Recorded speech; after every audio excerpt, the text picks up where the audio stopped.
कालावधीसाठी समजा म्हणजे असं थोड्या कालावधीसाठीच एखादं ऑर्डर दिलं जातं आणि परमनंट म्हणजे नेहमीसाठीच दिलं जातं. परमनंट इंजेक्शन मीन्स एक सूटच तुमचा डिस्पोज होतो, ठीक आहे की नाही. हा. आपण जेव्हा कुठल्या आता मला ही प्रॉपर्टी पाहिजे आणि मी काय म्हणते की recovery of that property and for suit for the परपेच्युअल injection, मला कम्प्लिटली इंजेक्शन पाहिजे म्हणजे कम्प्लिटली याचा उपाय पाहिजे. तर परमनंट इंजेक्शन डायरेक्टली सूट दाखल करतो, पण टेम्पररी इंजेक्शनचे एक ऍप्लिकेशन आपण दाखल करत असतो थोड्या सूटमध्ये वेगळा असतो. अशा प्रकारे, ठीक आहे की नाही. याच्यावर आपल्याला नंबर पण there in any suit it is approved by the affidavit or otherwise. पण आता तुम्हाला ॲफिडेव्हिट द्यायचं किंवा व्हेरिफिकेशन वगैरे जे काही द्यायचं ते अदरवाइज तुम्हाला द्यायचं आहे. विदाउट ॲफिडेव्हिट तुम्ही इंजेक्शन डायरेक्टली दाखल करू शकत नाही. That any property in a dispute in a suit is in danger or being wasted, damaged or alienated by any party to the suit or wrongfully sold in execution of a decree. काय हो any property जी की dispute मध्ये आहे, तुम्हाला माहिती आहे का ती काय डेंजर आणि वेस्टेड आहे, ठीक आहे नाही, डेंजर झोन मध्ये ती प्रॉपर्टी आणि डॅमेज होणार आहे or alienated by any party to the suit, कुठलीही सूट मधली प्रॉपर्टी त्याला ट्रान्सफर करणार आहे. अलाइनेशन म्हणजे काय, म्हणजे मॉर्गेज करणार आहे, गिफ्ट करणार आहे, ट्रान्सफर करणार आहे, सेल करणार आहे, हे सगळ्या गोष्टी. Be that the defendant threatens or intend to remove or dispose of his property with a view to defrain his creditors. मग आता इथे डिफेंडंट काय करतो, थ्रेटन करतोय, धमक्या देतोय समोरच्याला. इंटेंड्स, ठीक आहे की नाही, to remove the dispose of his property, remove करणार आहे, डिस्पोज करणार आहे with a view to defrauding his creditors. Creditor म्हणजे ज्याला प्रॉपर्टी द्यायची आहे त्याला तो थ्रेटन करतो आपण. See that the defendant threatens to dispose of the plaintiff or otherwise cause injury to the plaintiff in relation to any property in dispute in the suit. काही injury करण्याच्या धमक्या वगैरे देत असेल थ्रेट करून, ठीक आहे की नाही, प्रॉपर्टीला, स्टेटसला वगैरे कुठल्याही गोष्टी. The court may by order grant temporary injunction to restrain such act. अशा प्रकारचे ऍक्ट होऊ नये म्हणून कोर्ट काय करू शकतो, आपल्याला एक टेम्पररी इंजंक्शन ग्रांट करू शकतो. Or make such other order for the purpose of staying and preventing the wasting, damaging, alienation, sale, removal or deposition of the property or disposition of the plaintiff or otherwise causing injury to the plaintiff in the relation to any property in dispute in the suit, as the court thinks fit until the disposal of the suit or until further order. तर हे जे grant करणार आहे court कशासाठी, की थांबा TI लागले temporary injection, आता या प्रॉपर्टीवर तुझाही हक्क नाही, तुझाही नाही, दोघांनी काय करायचं नाही जोपर्यंत मी एक काहीतरी फर्दर ऑर्डर काढत नाही किंवा मग कोर्टाला वाटलं तर पूर्ण सूट डिस्पोज ऑफ होईपर्यंतही कोर्ट TI राहू देऊ शकतं. इन ऍक्शन, ठीक आहे. Rule 2 injunction to restrain repetition or continuous of a breach. आता हे TI निघून सुद्धा कोणीतरी कंटिन्यू ब्रीच करत आहे त्याचं, ठीक आहे की नाही, तर मग काय होणार, in any suit for the restraining the defendant from committing the breach of contract or other injury of any kind, whether compensation is claimed in a suit or not, the plaintiff may at any time after the commencement of the suit and either before or after judgment apply to the court for the temporary injunction to restrain the defendant from committing the breach of contract, injury complied of or any breach of contract or injury like kind arising out of the same contract or relating to the same property or right. आता इथे परत काय म्हटलं आहे की जे कोणी restrain करत आहे, रिपीट करत आहे, ठीक आहे की नाही, injunction to restrain repetition of continuous breach. प्रत्येक वेळेस तुम्ही काहीतरी ब्रीच करत होता, ठीक आहे की नाही, तुम्ही एखाद्या प्रॉपर्टीवर चालेल पण तुम्हाला येऊच देत नाही, आता त्यालाच कोर्ट काय करेल, रेस्ट्रेन करेल, त्याच्यावरती तू त्या प्रॉपर्टीवर यायचं नाही. अशा प्रकारची कोर्ट ऑर्डर देऊ शकतो, ठीक आहे, डिफेंडंटला. The court may by order grant such injunction on such a term as the duration of an injunction keeping on an account giving the security or otherwise as the court thinks fit. आता court जेव्हा हे injection grant करेल तर त्यामध्ये काही टर्म्सही लावेल, duration पुरता, म्हणजे कोणाला लावेल की डिपेंडंट या प्रॉपर्टीवर जायचं नाही. कधी कधी काय होतं, गावागावाला भांडण झाली ना तर कधी कधी सांगतो तुम्ही या गावातच जायचं नाही वर्षभर, ठीक आहे की नाही, त्या हद्दपार करायची नाही. अशा काही टर्म्स अँड कंडिशन इंजंक्शन मध्ये राहू शकतो. कीपिंग अँड अकाउंट, मग हे सगळे काय अकाउंटचं मिनिंग इथे पैसा नाही होणार. कीपिंग अँड अकाउंट मीन्स एखादं दुकान आहे त्याचे काही हिशोब अँड अकाउंट आहे ते कोर्ट त्याला इंजंक्शन लावते, म्हणजे ते कोणीही वापरायचे नाही, ते आमच्या हातीत राहील. गिव्ह द सेक्युरिटी द्या म्हणून सांगू शकते और otherwise as the court thinks fit. Court कुठल्याही गोष्टी टेम्पररी इंजंक्शन लावू शकतो. दोघा भावांची भांडण आहे, अकाउंट मध्ये कोणीतरी बदल करतायत दिसतात, ठीक आहे की नाही, कोर्टाला, मग कोर्ट काय करू शकतो, त्याला हातच नाही लावायचं, पण दुकान बंदच राहील, लॉक लावून टाकतो कोर्ट, ठीक आहे. 2A consequences of disobedience or breach of injunction. आता काय परिणाम राहील जेव्हा तुम्ही disobey कराल इंजंक्शन ऑर्डरला आणि ब्रीच कराल. In the case of a disobedience of by injunction granted or other order may under rule 1 or rule 2 or breach of any of the terms on which the injunction was granted. जे 1 आणि 2 मध्ये injunction grant केला आहे त्याला डिसॉबे आणि ब्रीच करत आहात तुम्ही.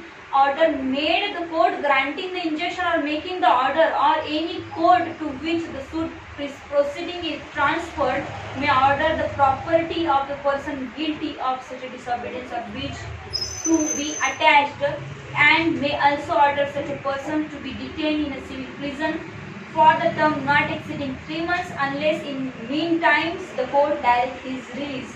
आता इथे जर अशा प्रकारे तुम्ही काय केलेलं आहे डिसॉबे केलेलं आहे तर तुम्हाला 3 महिन्यापर्यंत पनिशमेंट होऊ शकते. आणि मीन टाइम जर कोर्टाला वाटलं ठीक आहे की नाही तर मध्ये unless in mean time the court direct, जोपर्यंत कोर्ट डायरेक्ट करणार नाही तोपर्यंत तुम्हाला डायरेक्शननुसार वाढवू शकते, रिलीजही होऊ शकते. म्हणजे समजा 3 महिन्याची पनिशमेंट तुम्हाला सांगून दिली आहे, 1.5 महिन्यातच तुम्ही सिक्युरिटी दिली किंवा कंप्लाय केलं ऑर्डरला तर मध्येच कोर्ट काय करू शकतो तुम्हाला बाहेर रिलीजही करू शकतो. ठीक आहे. No attachment made under this rule shall remain in force for more than 1 year at the end of which time. आता ही जी अटॅचमेंट केलेली आहे मेड अंडर दिस रूल ठीक आहे की नाही, एखाद्या TI मध्ये अटॅच केलेली आहे, जसं मी सांगितलं की दुकानाला लॉक लावून टाकलं, प्रॉपर्टी अटॅच केली होती तर ही अटॅचमेंट वर्षभराच्या वर राहणार नाही. कळलं? At the end of which time, मग शेवटी if the disobedience or breach continues the property attached may be sought and out of the proceeds the court may award such a compensation as it thinks fit to the injured party and shall pay the balance if any to the party entitled thereto. आता वर्षाच्या शेवटी सुद्धा तुम्ही वर्ष झालं तरी तुमची property TI मधून सोडून घ्यायला तयारच नाही. डिफेंडरला काही घेणं नाही तर कोर्ट सेलही करू शकतो. Rule 3, before granting an injunction, court to direct notice to opposite party. आता ग्रांट इंजंक्शन करायच्या आधी कोर्ट डायरेक्ट नोटीस देणार आहे अपोजिट पार्टीला. ठीक आहे की नाही, तुमच्याबद्दल TI आलेला आहे आणि TI ग्रांट करतो. The court shall in all cases except where it appears that the object of a granting the injunction would be defeated by delay. आता काय म्हणत आहे इथे, the court shall in cases except where it appears that the object of the granting the injunction would be defeated by delay. जर delay होत नसेल तरच court notice पाठवणार आहे, अदरवाइज नाही पाठवणार. एक्सेप्ट म्हटलं त्याला नोटीस पाठवून जर डिले पहिले म्हणताय हेडिंग मध्ये की अपोजिट पार्टीला नोटीस पाठवा, पण नोटीस पाठवण्यात इतका वेळ जाणार आहे आणि इथं टेम्पररी इंजंक्शनचं ऍप्लिकेशन ग्रांट करणं गरजेचं आहे तर तेव्हाच कोर्ट ग्रांट करेल, डायरेक्टली ग्रांट करेल without. Before granting an injunction direct notice of the application for the same to be given to the opposite party. आता हे एक्सेप्ट आणि डिलेला ब्रॅकेट मध्ये टाकून वाचा. एक्सेप्टच्या तिथून ब्रॅकेट करा, डिलेला ब्रॅकेट क्लोज करा आणि डायरेक्ट वाचा, मग कळतं. The court shall in all cases before granting an injunction direct notice of the application for the same to given to the opposite party. देणार आहे कोर्ट अपोजिट पार्टीला नोटीस, पण कधी देणार आहे जर उशीर होत नसेल तर. कोर्टाला वाटत असेल की न्यायिक उद्दिष्ट साध्य होण्यासाठी काय हो मला गरजेचं नाही नोटीस देणं, खूप लेट होऊन जाईल, मग कोर्ट देणार. Provided that where it is proposed to grant an injunction without giving notice of the application to the opposite party, the court shall record the reason for its opinion that the object of granting the injunction would be defeated by delay and require the applicant. जर कोर्टाने notice नाही दिली तर कोर्टाला काय करावं लागेल, reason. ठीक आहे, की का रिक्वायर नव्हतं देणं आणि का दिली नाही. A. To deliver to the opposite party or to send to him by registered post immediately after the order granting the injunction has been made a copy of the application for injunction together with. आता इथे म्हटलं मग कशी पाठवायची, एक तर तुम्ही पोस्टांना पाठवाल, रजिस्टर पोस्टनी पाठवाल आणि जशी कुठे पाठवणार आहे त्याच्यासोबत एक TI इंजंक्शनचं जे ऍप्लिकेशन आलं प्लेंटिव्ह कडून त्याची कॉपी असली पाहिजे त्याला, म्हणजे त्यालाही कळलं पाहिजे की याचं काय म्हणणार. आता काय असलं पाहिजे त्याच्यामध्ये, a copy of the affidavit filed with support of the application, a copy of the plaint, a copies of document on which the applicant relies to file on the day on which such injunction is granted or on the day immediately following that day, an affidavit stating that the copies of aforesaid have been delivered or sent. कुठल्या डेला आहे, कुठले plaint तुमच्याबद्दल file झालेले आहे, सगळे हे documents तुम्हाला समोरच्या मध्ये आहेत. ठीक आहे. 3A court to deposit of Dispose. court to dispose of application for injunction within a 30 days. Court to dispose of application for injunction within a 30 days. हे जे काही ऍप्लिकेशन केलं याला डिस्पोज ऑफ करायचं विदिन 30 डेज मध्ये, म्हणजे टीआयच्या इंजंक्शनवर hearing madam 30 days hearing स्टार्टिंगला 30 days मध्ये झाली पाहिजे आणि त्याच्यानंतर ऑर्डर झाली पाहिजे. फक्त काय म्हणताय, where an injunction has been granted without giving notice to the opposite party. जेव्हा विदाउट नोटीस अपोजिट पार्टीला इंजंक्शनचं ऍप्लिकेशन ग्रांट करत आहात, the court shall make an endeavour to finally dispose of the application. मग आता कोर्टाने पूर्ण प्रयत्न करावे की application within 30 days from the date on which the injunction was granted. ज्या दिवशी इंजेक्शन ग्रांट झालं त्या दिवसापासून डिस्पोज ऑफ कधी झालं पाहिजे, 30 दिवसामध्ये. And where it is unable to so to do it shall record its reason for such a life.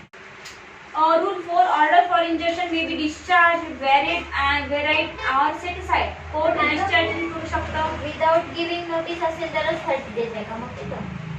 हो, विदाउट गिव्हिंग नोटीस. जर नोटीस गेली तर ते ऑब्जेक्शन घेईल वाढ. ठीक आहे. जर विदाउट गिव्हिंग नोटीस, इथे काय म्हणते, विदाउट गिव्हिंग नोटीस जेव्हा डिले होणार नाही तेव्हा तुम्ही देत आहात ना, मग इथे पण डिले होतो. ठीक आहे. नोटीस दिली तो समोरचा येईल, मग तो स्वतःचा टाइम वाढून मागत असेल तर मग 30 दिवसात होणारच नाही. ठीक आहे.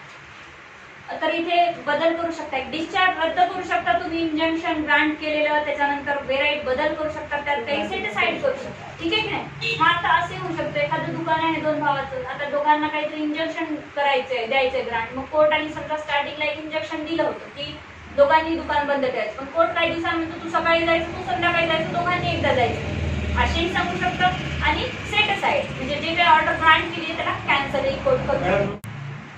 Any order for an injunction may be discharged or varied or set aside by the court on application made thereto by any party dissatisfied with such order. जर कुठल्याही ऑर्डरला कोणाचं डिससॅटिस्फाईड असेल, आता इथं ग्रांट केलंय कोर्टाने, ग्रांट केल्यानंतर लगेच डिपेंडंटला म्हणतो माझं डिससॅटिस्फॅक्शन आहे, मला नको आहे. मग इथे काय येईल, तो डिससॅटिस्फॅक्ट विथ त्याच्या मग ऍप्लिकेशन दाखल करेल खालच्या रूलमधून डिफेंडर. ठीक आहे की नाही. रूल 4 चं पहिलं लाईन वाचा, काय म्हणते, on application made thereto by any party dissatisfied with such order. वरती ते ऑर्डर ग्रांट केली त्याला डिससॅटिस्फाईड आहे, कोण, डिफेंडर.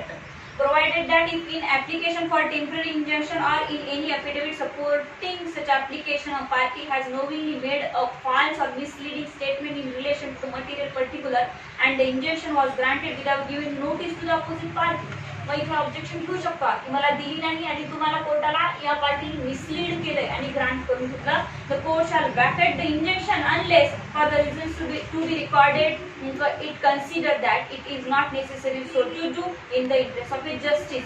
आता कोर्ट तुम्हाला हे ऑब्जेक्शन जे घेतात तुम्ही त्याच्यावर काय करू शकतो, कोर्ट ऍक्शनही घेऊ शकतं आणि कोर्ट अपोजिट पर्टिक्युलर जे काय आहे ते कन्सिडरही करू शकतं. आणि कोर्ट जर तसं नसेल नेसेसरी वाटेल तर रिझनही कोर्टाला लिहून द्यावे लागेल तुम्हाला, जे की डिपेंडंट ऍप्लिकेशन करतोय की मला या ऑर्डरला मी मान्य करत नाही जे की तुम्ही काढलंय आणि ऍप्लिकेशन मध्ये काय सांगतोय, मिसलीड केलंय तुम्हाला.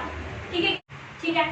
Provided further that where an order for injunction has been passed after giving to the party an opportunity, provided further that where an order for injunction has been passed after giving to a party an opportunity of being heard. पण जे order दिलं होतं तुम्ही, ठीक आहे की नाही, तिथे हेअरिंगची तारीख ठेवली होती कोर्टाने की दोन्ही पार्टीने यावं आणि तिथे हेअरिंग करावी, आर्ग्युमेंट करावी.